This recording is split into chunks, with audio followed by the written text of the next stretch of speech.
बिस्मिल्लाहिर्रहमानिर्रहीम। हज़रत उमर बिन अब्दुल अज़ीज़ आप 61 हिजरी को पैदा हुए और आपने 101 हिजरी को वफ़ात पाई। टोटल उम्र आपकी 40 साल थी और आपने 2 साल हुकूमत की। और उस दौर में कहा जाता है कि आपके दौर में दौरे उमर की याद ताज़ा हो गई। आप खलीफा बनने से पहले जब आप गली से गुजरते ना तो खुशबुओं के हुल्ले इस तरह आते कि घर में बैठे लोगों को भी पता चल जाता कि हज़रत उमर बिन अब्दुल अजीज़ गुजर रहे हैं। और अल्लाह ने हुस्न जमाल ऐसा दिया कि चेहरे पे नजर नहीं टिकती और नखरा भी उनका मान नहीं था। लेकिन जब सलमान नामी एक बादशाह था, वो बीमार था, तो उसके वजीर ने उससे कहा कि आप की मौत जब होगी तो उसके बाद जो है ना आप किसी अच्छे इंसान को बादशाह बना के जाना। तो वो अपने बेटे को बादशाह बनाना चाहते थे, लेकिन उन्होंने ना अपने वजीर को एक नाम जो है ना चिट के ऊपर लिख के दे दिया कि जब मैं मर जाऊंगा तो इस शख्स की बैत लोगों से ले लेना और इस शख्स को बादशाह बनाना। जब उनकी वफात हुई तो वो वजीर जो है ना वो चिट लेके जा रहे थे और रास्ते में जो है ना उनकी मुलाकात हज़रत उमर बिन अब्दुल अजीज़ से हो गई। तो उन्होंने अब उमर बिन अब्दुल अजीज़ को बताया कि मैं ये चिट लेके जा रहा हूँ, इस शख्स को बादशाह ने कहा खलीफा बनाना, लोगों से बैत लो। तो आपने कहा कि अगर इस चिट के ऊपर मेरा नाम है तो मेरा नाम काट दो। उन्होंने कहा नहीं, ये चिट आवाम के सामने खुलेगी, लोगों के सामने। तो जब आप लोगों के सामने वो वजीर गए तो उन्होंने जब हज़रत उमर बिन अब्दुल अजीज़ का नाम खिलाफत के लिए पुकारा, बादशाह के लिए, कहा जाता है कि आप से उठा नहीं गया था उस वक्त। खिलाफत का, बादशाह का बोझ इतना ज्यादा आपने समझा कि आपसे उठा नहीं गया। 2 लोगों ने आपको उठाया और उठा के मिंबर के ऊपर लेके आए। आपने जब लोगों ने आपकी बैत की और आपने जब हलफ लिया ना बादशाह का, तो जब आप हलफ लेने के बाद बाहर निकले ना तो बाहर बड़ी बगियां, शानो शौकत जैसे बादशाहों की होती है, बड़ी बगियां खड़ी। तो आपने कहा ये बगियां कहाँ से आई हैं, ये किसकी बगियां हैं? उन्होंने कहा ये बगियां आपके लिए है, ये कौमी खजाने का माल है। तो आपने कहा ये अगर कौमी खजाने का माल है ना, जहां से आई है वहां से वापस ले जाओ। उमर जैसे पैदल आया था वैसे पैदल जाएगा। ये बादशाह होते हैं, ये तरक्की करते हैं। 3 बड़े आजमों पे उन्होंने हुकूमत कायम की अपनी। 3 बड़े आजमों के बादशाह थे हज़रत उमर बिन अब्दुल अजीज़। आप चले गए, आप जब घर गए ना तो आपने अपनी बेगम, वो बादशाह अब्दुल मालिक बिन नरवान था, उसकी बेटी थी, अमीर औरत थी, उसका बाप भी अमीर था, तो बड़ी दौलत थी।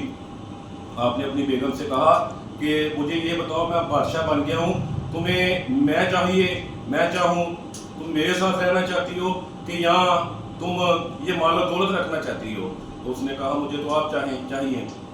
तो उसने कहा कि अगर उमर बिन अब्दुल अजीज़ ने अपनी बेगम से कहा अगर तुमने मेरे साथ रहना है ना तो ये सारा जो भी माल दौलत है ना ये कौमी खजाने में जमा करवा दो। तो उस औरत ने, आपकी बीवी ने, हज़रत फातिमा उनका नाम था, उन्होंने सारी दौलत जो है ना कौमी खजाने में जमा करा दी।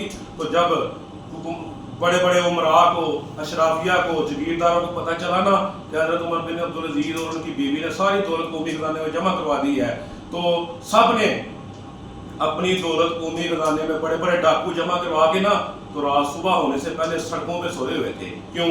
तो उनको पता था कि एहसाब का अमल उमर ने अपने घर से शुरू कर दिया है, तो सब सड़कों पे सो गए। तो ये उमर बिन अब्दुल अजीज़ है। उमर बिन अब्दुल अजीज़ का एक वाक़या और है कि आप अपने घर गए, तो जब आप घर गए तो आप अपनी बेटी के पास से गुजरे तो आपकी बेटी के मुंह से बदबू आई। आपने अपनी बेगम से जाके कहा कि क्या मेरी बेटी मसवाक नहीं करती, उसके मुंह से बदबू आई है। तो आपकी बेगम आगे से कहती हैं कि आपको पता है कि हमारे घर में कितने दिनों से हांडी नहीं पकी, मेरी बेटी प्यार से रोटी खा रही है, इसलिए उसके मुंह से बदबू आती है। जब गवर्नरों, हुक्मरानों, बादशाहों की बेटियां प्यार से रोटी खाएं ना तो फिर हुकूमतें भी कायम होती हैं, मुल्क तरक्की भी करते हैं। ये वही उमर बिन अब्दुल अजीज़ है कि इनके दौर में 8 सूबों से ज़कात वापस आई थी, 8 सूबों से। और इसी तरह ईद वाले दिन आप अपने घर आए तो आपकी बेगम ने कहा कि बच्चों के लिए कोई कपड़ा नहीं है, आप बच्चों के लिए कपड़े ले आए। तो आप कहते हैं कि मेरे पास तो पैसे नहीं है, जो पैसे थे वो मैंने सारे महीने का जो खर्चा उसमें खर्च कर दिए हैं। तो आपकी बेगम कहती हैं कि जो आपको वजीफा मिलता है ना वो कौमी खजाने से, आप उससे जो है ना एडवांस ले लें, जो वजीफा मिलता है तो उससे कपड़े खरीद लेते हैं। आपने कहा तुमने ये ठीक कहा। आप खजांची के पास गए, आपने जाके खजांची से कहा कि मुझे जो है ना ये पैसे आप वजीफ़ा जो मिलता है महीने का, ये एडवांस वजीफ़ा दे दे, मैंने अपने बच्चों के कपड़े लेने हैं। तो उसने कहा ठीक है बादशाह, मैं आपको दे देता हूँ, लेकिन आप मुझे ये बताएं कि आपको पता है कि आप अगले महीने तक जिंदा रहेंगे। तो ये बात सुन के ना हज़रत उमर बिन अब्दुल अजीज़ ने कांपना शुरू कर दिया कि अगर मैं मर गया तो मेरे बाद ये पैसे कौन देगा। ये बादशाह होते हैं। तो आपने वो पैसे लेने से इनकार किया, आपने वो पैसे ला लिए और आप ऐसे ही घर चले गए। तो ये उमर बिन अब्दुल अजीज़ हैं जिनके दौर में 8 सूबों से ज़कात वापस आई और अहले बैत से इतना इश्क करते थे कि एक शख्स इनकी ये बैठे हुए थे तशरीफ फरमा से, तो एक शख्स आ गया, उसने यजीद को अमीरुल मोमिनीन यजीद कहा। तो आपने कहा तुमने यजीद को अमीरुल मोमिनीन कहा, यजीद पे तो लानत बेशुमार, हर शख्स को कहना चाहिए कि यजीद पे लानत बेशुमार, तो तुमने उसको अमीरुल मोमिनीन कह दिया। आपने कहा इसको 10 या कई जगह पे लिखा 20 कोड़े मारो इस शख्स को। इसने उसको अमीरुल मोमिनीन कहा। ये अहले बैत से भी मोहब्बत करने वाले थे, ये ताबी थे, लेकिन उन्होंने एक अच्छी हुकूमत कायम करके एक मिसाल कायम की। वो तमाम हुक्मरानों को, बादशाहों को, जो उन सबको चाहिए कि इनको पढ़ें। जिन लोगों ने, गैर मुसलमानों ने हमारे हुक्मरानों को पढ़ के अपने मुल्कों में अमन कायम किया, अपने मुल्कों में बड़ी बड़ी हुकूमतें कायम की, ठीक है, इंसाफ कायम किया।